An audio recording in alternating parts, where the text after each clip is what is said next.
नमस्कार मित्रांनो, मोहक मराठी कथा या यूट्यूब चॅनलवर आपले मनपूर्वक स्वागत आहे। यात तुम्हाला नवनवीन कथा ऐकायला मिळतील। जर तुम्हाला मी सांगितलेल्या कथा आवडत असतील तर माझ्या कथांना लाईक आणि सबस्क्राईब करा आणि नवनवीन कथांचा आनंद घ्या। मित्रांनो, तुमच्या समोर एक गोष्ट सादर करत आहे। कथेचे नाव आहे संततीचा मोह। ही गोष्ट श्वेता नावाच्या एका विवाहित तरुणीची आहे। तर चला सुरू करूया।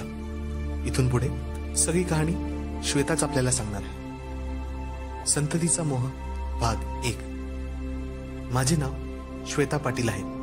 मी सीतापूर नावाच्या छोट्याशा गावात राहते। मी 24 वर्षाची असताना महेश सोबत माझे लग्न झाले। महेशचे सीतापूरमध्ये स्वतःचे दुकान आहे। लग्नानंतर सुरुवातीला सगळं चांगलं होतं। मीही खुश होते।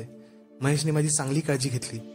माझे सेक्स लाईफ पण खूप चांगले होते। लग्नाच्या 2 वर्षानंतर आम्ही बाळाला जन्म घेण्याचा निर्णय घेतला, पण कोणत्याही प्रोटेक्शन शिवाय 1 वर्ष सेक्स केल्यानंतर सुद्धा मी गर्भवती राहू शकले नाही। माझ्या सासूला सुद्धा माझी काळजी वाटत होती की सून अजूनपर्यंत बाळाला जन्म का देऊ शकत नाहीये।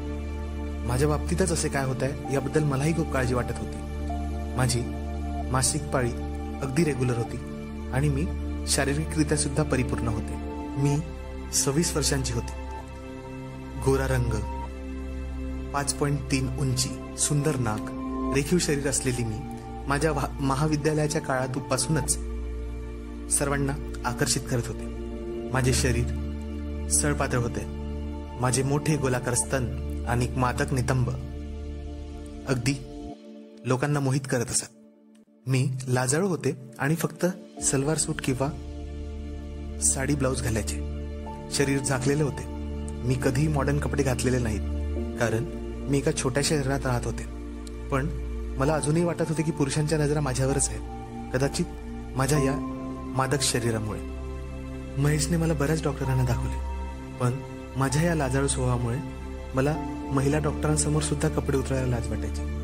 जेव्हा महिला डॉक्टर माझी तपासणी करत माझ्या स्तनांना, माझ्या निप्पल्सला आणि माझ्या योनीला स्पर्श करायच्या, तेव्हा मी लगेच ओली होऊन जात असे आणि त्यामुळे मला अतिशय अस्वस्थ वाटायला होतं। सर्व डॉक्टरांनी मला वेगवेगळ्या प्रकारची औषध दिली। माझ्या काही टेस्ट सुद्धा केल्या, पण त्याचा काहीच उपयोग झाला नाही। त्यानंतर महेश मला दिल्लीला घेऊन गेला, पण मी स्पष्ट केले की मी फक्त महिला डॉक्टरांनाच भेटेल, पण काही उपयोग झाला नाही। माझ्या सासूनेही मला आयुर्वेदिक, होमिओपॅथिक अशा अनेक डॉक्टरांना दाखवले। मी त्यांचीही औषध घेतली, पण काही उपयोग नाही झाला। आता महेश आणि माझे संबंध ताणले गेले होते। महेश सोबत सेक्स करण्यातही आता पूर्वीसारखी मजा राहिली नव्हती। असे वाटत होते की आम्ही जबरदस्तीने फक्त मूल होण्यासाठी या गोष्टी करतोय। सेक्सचा आनंद घेण्याऐवजी मी प्रेग्नेंट राहील की राहणार नाही याचीच मला जास्त चिंता वाटत होती। आणखी 1 दिवस निघून गेला। असेच दिवस गेले, आणखी वर्ष गेलं। आता मी 28 वर्षांची होत होते। मला मूल नसल्यामुळे मी दुःखी होते। घरातील वातावरणही तणावपूर्ण होते। एके दिवशी महेशने मला सांगितले की जयपूरमध्ये एका स्त्रीरोग तज्ज्ञाकडे जायचं आहे, पण तो स्त्रीरोग तज्ज्ञ पुरुष होता। पण मला पुरुष डॉक्टरांकडे जायचे नव्हते। पुरुषांसमोर कपडे उतरवायला कोणत्याही स्त्रीला तर लाज वाटणारच ना। पण महेश माझ्यावर आता खूप रागवला होता। तो म्हणाला की आपण त्याच डॉक्टरकडे दाखवूया, आता तू जास्त नाटक करू नकोस। दुसऱ्या दिवशी माझी शेजारी मधू आमच्या घरी आली आणि माझ्या सासूला म्हणाली, तुम्ही श्वेताला अनेक डॉक्टरांना दाखवली आहे, पण काही उपयोग झाला नाही। श्वेता सांगत होती की तिने दिल्लीच्या डॉक्टरचीही ट्रीटमेंट घेतली आहे, सर्व आयुर्वेदिक आणि होमिओपॅथी उपचारही करून घेतले, पण तरी तिला मूल होत नाहीये। ती सध्या खूप दुःखी आहे। तुम्ही श्वेताला महाबळेश्वर मधील गुरुजीच्या आश्रमात का दाखवत नाहीत? माझी एक नातेवाईक होती जिला लग्नाच्या 7 वर्षानंतरही मूल झाले नव्हते। ती गुरुजीच्या आश्रमात गेली आणि गुरुजींच्या कृपेने तिला मूल झाले। श्वेताच्या लग्नाला आता 4 वर्षे झाली आहेत। मला खात्री आहे गुरुजींच्या कृपेने श्वेताला नक्की मूल होईल, कारण गुरुजी खूप अद्भुत आहेत। मधूच्या शब्दांनी माझ्या सासूच्या मनात आशेचा किरण निर्माण केला। मलाही असे वाटले की जर मी सर्व काही केले तर मी आश्रमात देखील जाऊन बघेल। माझ्या सासूनेही महेशला पटवून दिले। बघ महेश, मधू बरोबर आहे। श्वेताच्या अनेक टेस्ट केल्या आणि सर्व रिझल्ट नॉर्मल आहेत. कोणतीही प्रॉब्लेम नाही, तरी मूल होत नाहीये. यापुढे वेळ वाया घालून काही अर्थ नाही. मधू म्हणत होती की हे गुरुजी खूप चमत्कारिक आहे आणि त्यांच्या कृपेने मधूच्या नातेवाईकालाही मूल झाले. यावेळी मी मधूच्या येण्याने आनंदी होते की जयपूरला जाऊन मला पुरुष डॉक्टरांच्या समोर कपडे काढायची गरज नाही. परंतु मला काय माहित होतं की आश्रमात माझ्यासोबत काय काय होणार आहे. आजही मला त्या आश्रमात उपचाराच्या नावाखाली झालेले शोषण आठवले की खूप लाज वाटते. त्यांनी माझ्या इतक्या हुशारीने फायदा घेतला आणि त्यावेळी मला मूल व्हायची इच्छा इतकी तीव्र होती की मी त्यांच्या हातातले खेळणे बनले. जेव्हा जेव्हा मी त्या दिवसांचा विचार करते तेव्हा मला आश्चर्य होते की माझ्यासारखी लाजाळू गृहिणी असूनही मी त्या लोकांना आपल्या शरीराचा भोग कसा काय घेऊ दिला आणि एखाद्या रंडीप्रमाणे आश्रमातल्या लोकांनी माझा कसा गैरफायदा घेतला ते मी तुम्हाला पुढे सांगेन. गुरुजींचा आश्रम महाबळेश्वरमधील फुलपूर नावाच्या एक छोट्याशा गावात होता, जे चारही बाजूंनी पर्वतांनी वेढलेले होते. आश्रमाजवळच स्वच्छ पाण्याचा एक मोठा तलाव होता. कोणतेही प्रदूषण नसल्यामुळे गावाचे वातावरण खूप चांगले होते आणि ते ठिकाण हिरवेगार आणि अतिशय सुंदर होते. मी महेशसोबत आश्रमात येणार होते, पण ऐनवेळी महेश काही महत्वाच्या कामात अडकला होता. त्यामुळे माझ्या सासूला माझ्याबरोबर यावे लागले. आश्रमात गेल्यावर मला लक्षात आले की गुरुजींच्या दर्शनासाठी लोकांच्या रांगा लागल्या होत्या. आम्ही वेळ काढून गुरुजींना भेटून खाजगीरित्या आमची समस्या सांगितली. बऱ्याच काळानंतर आम्हाला एका रूममध्ये गुरुजींनी भेटायला बोलवले. गुरुजींची उंची 6 फूट होती. त्यांनी भगव्या रंगाचे कापड घातले होते. शांत आवाजात बोलण्याची त्यांची पद्धत मंत्रमुग्ध करणारी होती. त्यांचा आवाज इतका जादुई होता की असं वाटत होतं तो कुठून दुरून येतोय. एकंदरीत त्यांचे व्यक्तिमत्व असे होते की मोठ्यात मोठा माणूस सुद्धा त्यांच्या चरणावर येऊन झुकेल. त्यांचे डोळे इतके उजळ होते की तुम्ही जास्त वेळ त्यांच्यापासून आपले डोळेच काढू शकणार नाही. आम्ही गुरुजींच्या समोर जमिनीवर बसलो. माझ्या सुनेला मूल होत नाहीये ही माझी समस्या माझ्या सासूंनी गुरुजींना सांगितली. गुरुजींनी माझ्या सासूंचे शब्द काळजीपूर्वक ऐकले.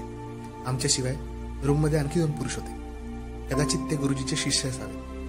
त्यापैकी एक माणूस माझ्या सासूंचे शब्द ऐकून डायरीमध्ये नोंद करून घेत होता. गुरुजी, माताजी, तुमची समस्या सोडवण्यासाठी तुम्ही तुमच्या सुनेला माझ्याकडे आणले याचा मला आनंद आहे. मला एक गोष्ट स्पष्ट करायची आहे की मी कोणत्याही प्रकारचा चमत्कार करू शकत नाही. परंतु जर तुमची सून माझ्यापासून दीक्षा घेते आणि मी सांगितल्याप्रमाणेच करते तर ती आश्रमातून रिकाम्या हाताने जाणार नाही. मी तुम्हाला खात्री देतो. जर समस्या कठीण आहे तर उपचाराचा मार्गही कठीण असेल. परंतु जर तुमची सून या मार्गावर चालत असेल तर तिला 1 वर्षाच्या आत नक्की मूल होईल. परंतु हे लक्षात ठेवले पाहिजे की मी जे सांगतो आहे ते कोणत्याही किंतु परंतु शिवाय करायलाच हवे, तरच तुम्हाला अपेक्षित परिणाम मिळतील. मी गुरुजींच्या शब्दांनी इतकी प्रभावित झाले होते की मी लगेच माझ्या उपचारांसाठी तयार झाले आणि माझ्या सासूनेही हात जोडून लगेच होकार दिला. गुरुजी, माताजी, उपचार मान्य करण्यापूर्वी माझे नियम ऐका. मी माझ्या भक्तांना अंधारात ठेवत नाही. उपचार 3 टप्प्यात केले जातील, मगच तुमची सून आई होऊ शकेल. सर्वप्रथम दीक्षा, त्यानंतर औषधी वनस्पतींनी उपचार आणि त्यानंतर यज्ञ. हा उपचार पौर्णिमेच्या रात्रीपासून सुरू होईल आणि पुढील 5 दिवस चालेल. या काळात औषधी वनस्पतींनी उपचार पूर्ण केले जातील. त्यानंतर जर मला वाटले की हे पुरेसे आहे तर तुमची सून 6व्या दिवशी आश्रम सोडू शकते. पण जर परत एक यज्ञ आवश्यक असेल तर तिला आणखी 2 दिवस राहावे लागेल. आश्रमात राहताना तुमच्या सुनेला आश्रमाच्या सर्व नियमांचे पालन करायला लागेल. माझे शिष्य या नियमाबद्दल सांगतील. मी गुरुजींचे शब्द ऐकले. ते सगळं बरोबरच वाटत होतं. गुरुजींनी त्या 2 पैकी एका शिष्याला आवाज दिला. नितीन, यांना आश्रमाच्या नियमाबद्दल सांगा आणि त्यांचे सगळे डिटेल्स लिहून ठेवा. मुली, तू नितीन सोबत दुसऱ्या रूममध्ये जा आणि त्यांनी जे काही विचारले ते त्याला पूर्णपणे सांग. किंवा तुला काही विचारायचे असेल तर तू त्याला विचारू शकतेस. मी उठले आणि गुरुजींचे शिष्य नितीन यांच्या मागोमाग शेजारच्या रूममध्ये गेले. नितीनने मला तिथे ठेवलेल्या सोफ्यावर बसायला सांगितले. तो माझ्यासमोर उभा होता. नितीन सुमारे 40 ते 42 वर्षाचा आणि शांत चेहऱ्याचा होता.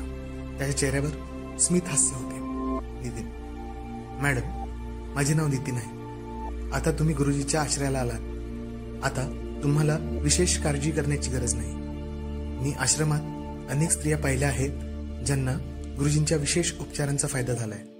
पण गुरुजींनी म्हटल्याप्रमाणे आणि सांगितल्याप्रमाणे तुम्हाला सर्व काही निसंशयपणे करावे लागेल. त्यासाठी मी वाटेल ते प्रयत्न करेन. 2 वर्षापासून मी माझ्या समस्येबद्दल खूप चिंतेत आहे, असं मी त्याला म्हणाले. नितीन, काळजी करू नका, सर्व काही ठीक होईल. आता मी तुम्हाला सांगतो काय करायचे. पुढच्या सोमवारी सायंकाळी 7 वाजण्याच्या आधी तुम्ही आश्रमात पोहोचणे आवश्यक आहे. सोमवारी पौर्णिमा आहे, तुम्हाला दीक्षा घ्यावी लागेल. मॅडम, सोबत साडी आणू नका. आमच्या आश्रमाचा स्वतःचा ड्रेस कोड आहे आणि येथून तुम्हाला साडी इत्यादी सर्व काही मिळेल, जे औषधी वनस्पतींपासून बनवलेल्या डिटर्जंटने धुतले जातात. आणि मॅडम, आश्रमात दागिने घालण्याचीही परवानगी नाही. खरे तर तुम्हाला येथून सर्व काही मिळेल, त्यामुळे तुम्हाला काही आणण्याची गरज नाही. नितीनचे शब्द ऐकून मला थोडेसे आश्चर्य वाटले. आतापर्यंत मी आश्रमात एकही महिला पाहिलेली नाही. मला वाटले की मला साडी तर आश्रमातून मिळेल, पण माझ्या ब्लाउज आणि पेटीकोटचे काय? मी काय फक्त साडी घालून राहू का?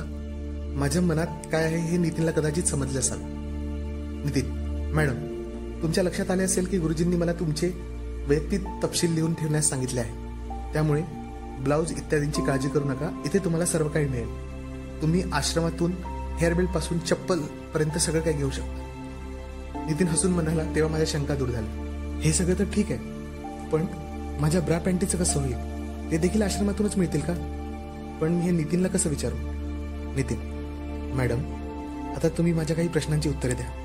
मॅडम, मला आणखी एक गोष्ट सांगायची आहे. मॅडम, मी तुम्हाला काही प्रश्न विचारले, त्यांचे उत्तर न लाजता तुम्ही मला द्या. लाज वाटून घेण्याचे काही कारण वाटू देऊ नका, कारण तुम्ही इथे आपली समस्या सोडवण्यासाठी आला आहात आणि आम्ही सर्वजण इथे तुमची समस्या सोडवण्याचाच प्रयत्न करणार आहोत. मी थोडी नर्वस होते. नितीनच्या शब्दांनी मला थोडा आधार मिळाला आणि मग मी त्याच्या प्रश्नांची उत्तरे दिली, जी खूपच पर्सनल होती. नितीन, मॅडम, तुम्हाला पिरियड्स रेग्युलर येतात का?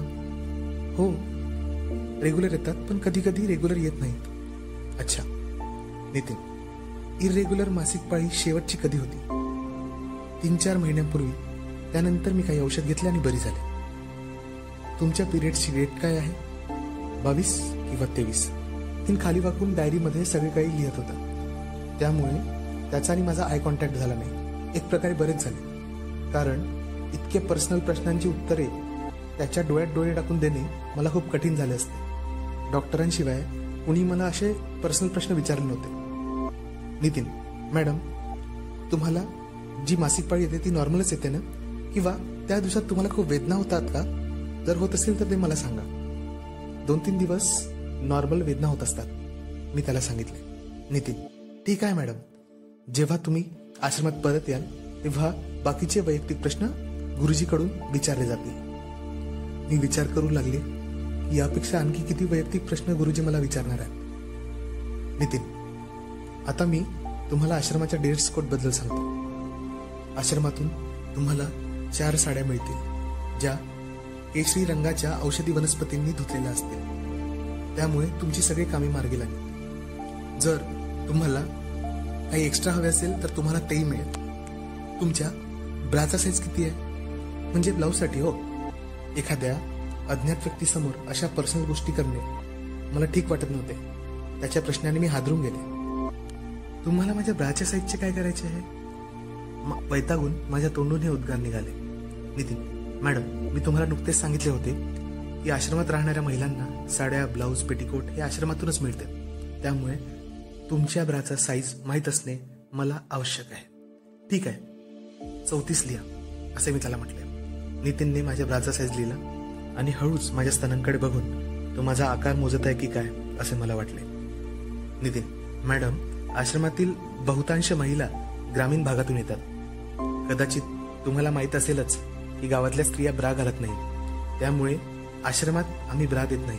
पण जर तुम्ही शहरातील असाल तर तुमची ब्रा तुम्ही आणा. पण आश्रमात आल्यावर औषधी वनस्पतींनी त्यांना सॅनिटाईज करायला विसरू नका, कारण दीक्षा घेतल्यानंतर औषधी वनस्पतींनी सॅनिटाईज न केलेले काहीही घालण्याची परवानगी इथे नाही. ब्राची समस्या सुटल्यानंतर मला थोडासा दिलासा मिळाला, पण मी काही बोलले नाही. फक्त हो असा उद्गार काढला. नितीन, धन्यवाद मॅडम. आता तुम्ही जाऊ शकता आणि रात्री सोमवारी या. मी माझ्या गावी परत आले. सासूने सांगितले की जेव्हा तू नितीन सोबत दुसऱ्या रूममध्ये होतीस तेव्हा मी एका गृहिणीसोबत बोलत होती. त्यांच्यावर गुरुजींचा फार प्रभाव पडलेला दिसत होता. त्यांनी मला सांगितले की गुरुजी जसे सांगताय तसे करा आणि त्यानुसारच तुम्हाला त्याचा फायदा नक्की मिळेल. ती म्हणाली, आश्रमात एकटे राहायला घाबरू नका, गुरुजींमुळे सगळं काही ठीक होईल. एकंदरीत मी गुरुजींच्या आश्रमाबाबत समाधानी होते आणि मला असंही वाटले की गुरुजींच्या सानिध्यात जाऊन मला नक्की मूल होईल. पण त्या क्षणी मला कळले नाही की आता माझ्यासोबत पुढे काय होणार आहे. पुढच्या सोमवारी संध्याकाळी मी माझ्या सासूला घेऊन गुरुजींच्या आश्रमात पोहोचले. आश्रमातून सर्व काही उपलब्ध होईल असे नितीनने सांगितल्यामुळे माझी पिशवी जवळपास रिकामीच होती. फक्त एक अतिरिक्त साडी, ब्लाऊज, पेटीकोट आणि ब्रा पॅन्टीचे 3 सेट आणि काही गरज पडल्यास थोडी कॅश सुद्धा मी सोबत ठेवली होती. आश्रमात नितीनने हसून आमचे स्वागत केले. आम्ही गुरुजींकडे गेलो. त्यांनी आम्हा दोघींना आशीर्वाद दिला. मग माझी सासू गुरुजींशी बोलली आणि परत निघून गेली. आता मी गुरुजी आणि त्यांच्या शिष्यांसोबत आश्रमात एकटीच होते. आज गुरुजींच्या आणखी 2 शिष्यांना मी आश्रमात पाहिले. मी त्यांना अजून कधीच भेटलेले नव्हते. गुरुजी, मुली, तू इथे आरामात राहा, तुला कोणतीही अडचण होणार नाही. नक्कीच गुरुजी, मी म्हणाले. तेथे गुरुजींव्यतिरिक्त त्यांचे 4 शिष्य होते. त्यावेळी 5 पुरुषांसोबत मी एकमेव स्त्री होते. जेव्हा ते सर्व माझ्याकडे पाहत होते तेव्हा मला थोडे अनकम्फर्टेबल वाटत होते. पण गुरुजींचा शांत आवाज ऐकून मी थोडी रिलॅक्स झाले. गुरुजी, ठीक आहे श्वेता, मी तुला माझ्या शिष्यांची ओळख करून देतो. तू नितीनला तर आधीच भेटली आहेस. त्याच्या शेजारी कुणाल आहे, नंतर सुदेश आणि हा विक्रम. दीक्षा घेण्यासाठी नितीन सांगेल आणि उपचारादरम्यान बाकीचे लोक ते कसे करावे ते तुला सांगतील आणि तुझी मदत करतील. आता तू विश्रांती घे आणि रात्री 10 वाजता दीक्षा घ्यायला ये. नितीन तुला सर्व काही सांगेल. नितीन, चला मॅडम.